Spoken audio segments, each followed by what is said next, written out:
Hello বন্ধুরা, welcome to online technical service YouTube channel. তো বন্ধুরা, আজকে আমরা দেখব কিভাবে আপনারা কাস্ট সার্টিফিকেটের অ্যাপ্লিকেশান স্ট্যাটাসটি চেক করবেন। তো চলুন বেশি কথা না বলে ভিডিওটি শুরু করা যাক। তো সবার প্রথমে আপনার মোবাইল ফোনের যে কোনো একটি ব্রাউজার ওপেন করে নেবেন। ব্রাউজারে গিয়ে সার্চ করবেন কাস্ট সার্টিফিকেট চেক।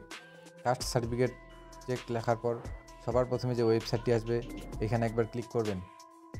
এখানে ক্লিক করলেই পরের পেজটি ওপেন হবে। পরের পেজটি এরকম শো করবে। এখানে দেখুন লেখা আছে অ্যাপ্লিকেশান নাম্বার। আপনার কাস্ট সার্টিফিকেট অ্যাপ্লাই করার সময় যে একটি আপনার অ্যাকনোলেজমেন্ট নাম্বার দিয়েছিল অথবা অ্যাপ্লিকেশান নাম্বার দিয়েছিল সেটি এখানে পেস্ট করবেন, সেটি এখানে লিখে দিবেন। কাস্ট সার্টিফিকেট অ্যাপ্লিকেশান নাম্বারটি লেখার পর এখানে সার্চ অপশনে ক্লিক করবেন।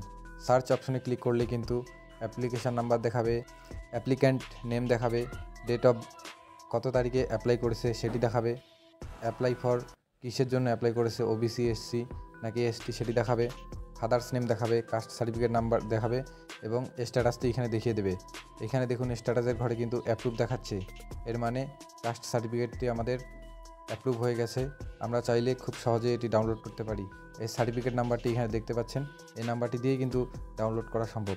তো যদি কাস্ট সার্টিফিকেট ডাউনলোডের ভিডিও লাগে অবশ্যই কমেন্ট বক্সে কমেন্ট করবেন, আমি ডাউনলোড নিয়েও একটি ভিডিও খুব তাড়াতাড়ি বানিয়ে দেবো। ধন্যবাদ বন্ধুরা।